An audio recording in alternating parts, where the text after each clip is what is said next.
we as Black people, Black families, Black mothers, want to have straightforward, transparent conversations so that we feel seen, so that we don't feel alone.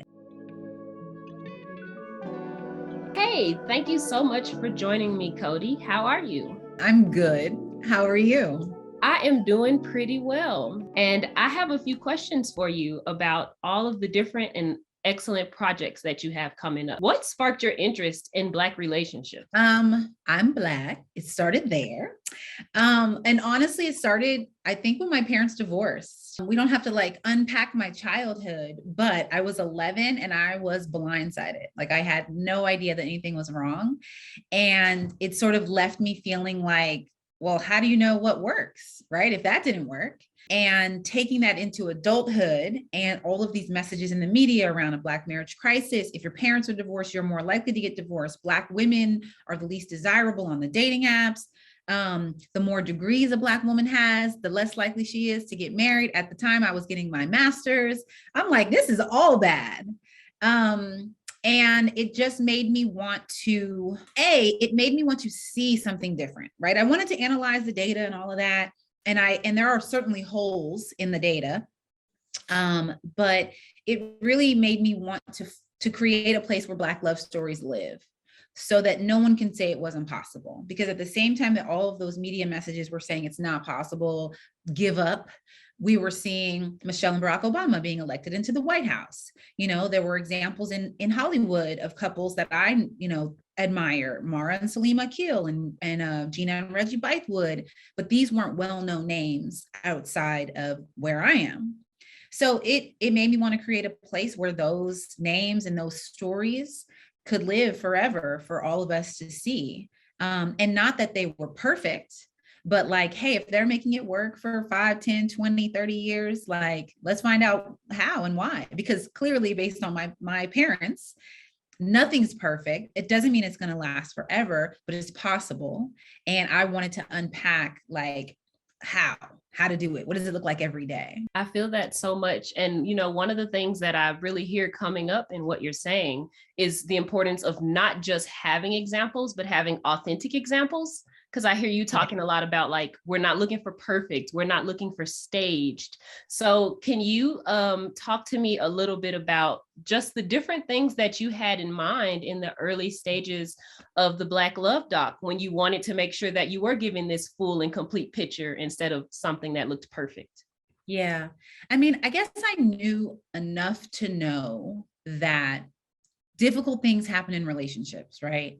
I knew enough to know that like, well, people cheat and they break up, or people cheat and some of them stay together.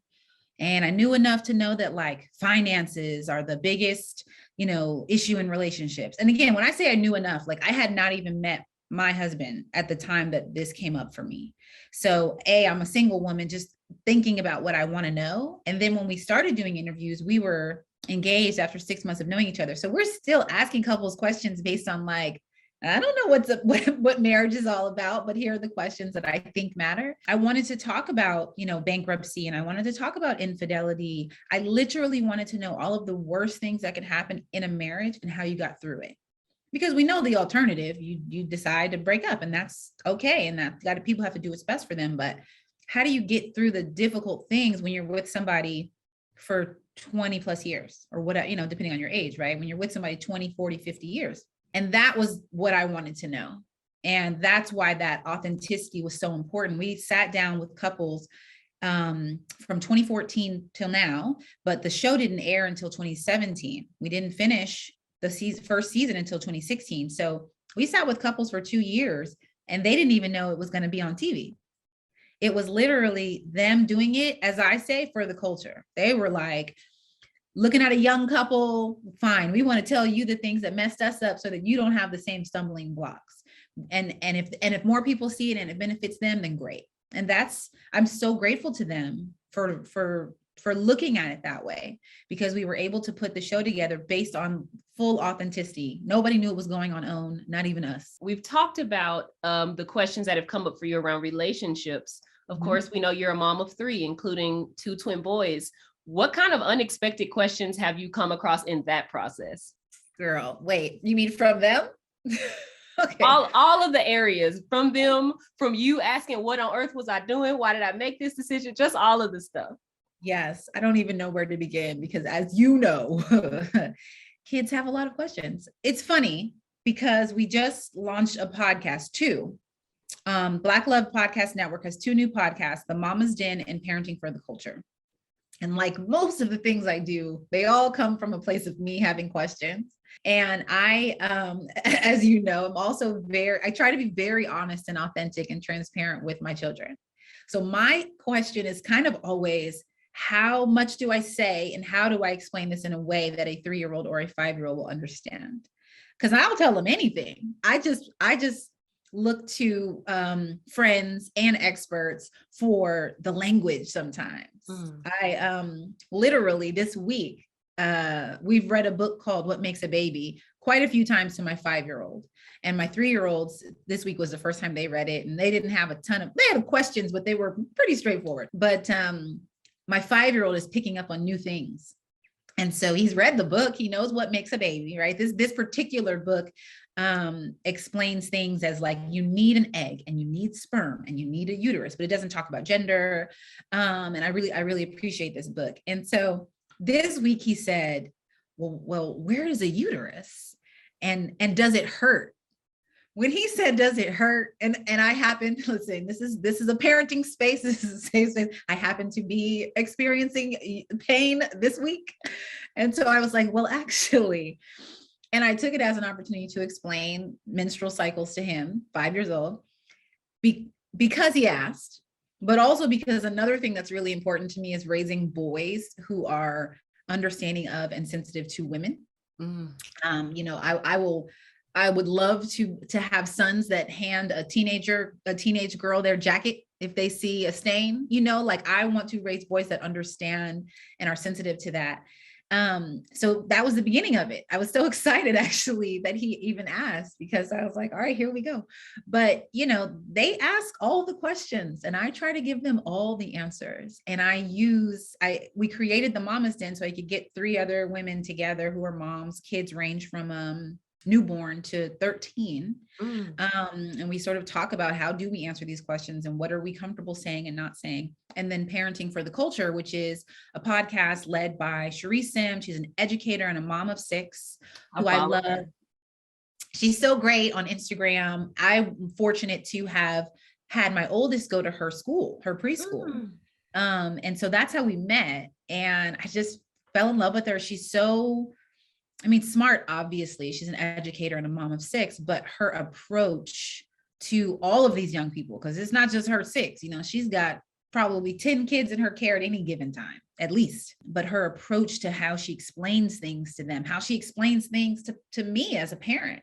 And so I was like, girl, let's do this every week. Okay. Like I need you to, you know, continue to spread this knowledge, this understanding, this explanation that you've experienced through education and patience with 6 kids, but that you give me every time I text you in the middle of the night with a problem. I feel like just kind of listening to you talk about these relationships that you have with other mothers and parents gives us a really good time to just kind of pause and just hear what the value, you know, the name of one of your podcasts is Mama's Den, you know, like what is the value of Black parents having access to these communities and these safe places where they can, you know, share these concerns? I'd love to hear about that from you. You know, I feel so grateful that we are in a time where I think our generation is being extremely conscious and thoughtful about how we want to raise our kids.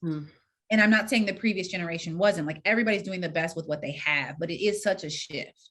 It is such an enormous, like spanking was a thing. Not to say it's not for some people now, or, you know, for some people it still is, but people are having conversations about why and what does that do? And does it actually help? All of those specific aspects. But I'm just grateful that we're able to challenge what we've learned and unlearn, in a lot of cases, discuss. So I don't know, maybe sometimes you need to pop them because my oldest listens, my youngest doesn't, unless I hit, you know, having those conversations is so valuable. And especially in parenting, we love it, right? Like our kids are adorable and they say the sweetest, kindest things and they give us hugs at just the right time. And so it's easy to have that blurry, that fogginess and forget that it's really hard and it feels lonely when like everybody's a parent or, you know, a lot of people are parents.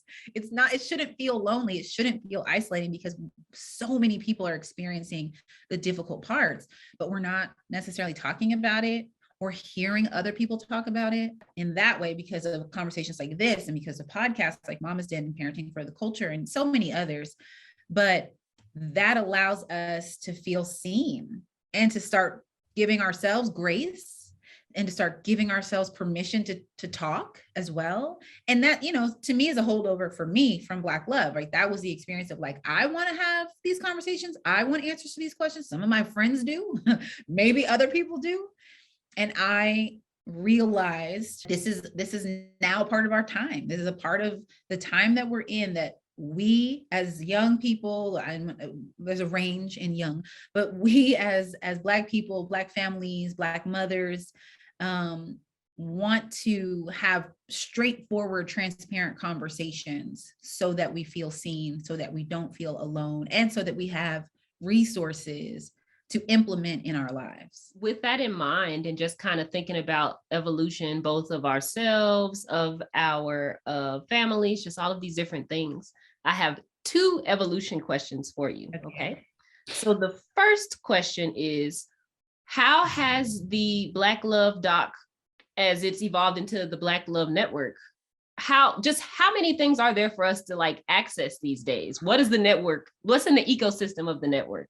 You know, Black Love is exactly what I wanted it to be, right? I wanted to create a place where Black love stories live. I wanted it to be an honest place and a safe place for both our couples who are sharing, but also our community. And we do a whole lot of blocking folks and getting in the comments on social media because social media can be a dark place, but we won't allow hate or judgment. You know, I get judgment can be natural, right? But it's really about if you're not a part of our community that's contributing to asking questions, right? And wanting to think differently or wanting to celebrate love in all of its forms, like that's not what we want, right? So I'm proud of the community that we've developed through our various touch points of social. I don't even think I mentioned social media, but of course, social media, and we do brand partnerships. I'm proud of the brands that we partner with that truly want to make an impact in the Black community, putting their dollars there, putting Black-owned products on their shelves. Target is one of our favorite partners to work with. So all of that I'm very proud of, and I'm proud of the way that we've been able to be authentic. That I guess because I had this idea long before I met Tommy, but that the way I've been able to continue from a place of authenticity throughout the entire process. But when we started filming the show, which we didn't know was going to be a show, we were planning a documentary. But when we started filming the documentary, we were engaged, asking the questions that we thought mattered. You know, we weren't married, we didn't know. And then we were married, and then we were pregnant, and all of that was in like a 2-year period. So we're like married, but we're about to become parents, so new questions. Then we're parents, new questions, right? Barely sleeping. Then we're pregnant again, have twins. And we did all of that within 5 years. We launched 5 seasons and 3 children. And so my evolution is very much around those stages, right? And my ability to show up, do this work that I love, but observing how it's challenged me as I'm a newborn mom, as I'm got twins, as I'm got a kindergartner, we're now going to school, and then just trying to figure out like how to be there for them and keep doing this work as it expands, and to be a entrepreneur and a CEO and a filmmaker and a mom, which we don't even have to go like this, it goes right up there. Yeah. Whew. Okay. And And so the evolution for me is probably at its peak right now. To your earlier point, that I just hope that people, if they don't feel seen or heard, or if they feel alone in the parenting journey, like I believe wholeheartedly right now, there are more resources than ever for that. Like, don't be alone. There's Kindred, there's Mama's Den, there's parenting for, there's so many things. And many communities, the Mom Friends started by District Mother Hugh, like there's so many communities for parents, Black parents specifically. And please don't ever say you don't have one. Find your tribe.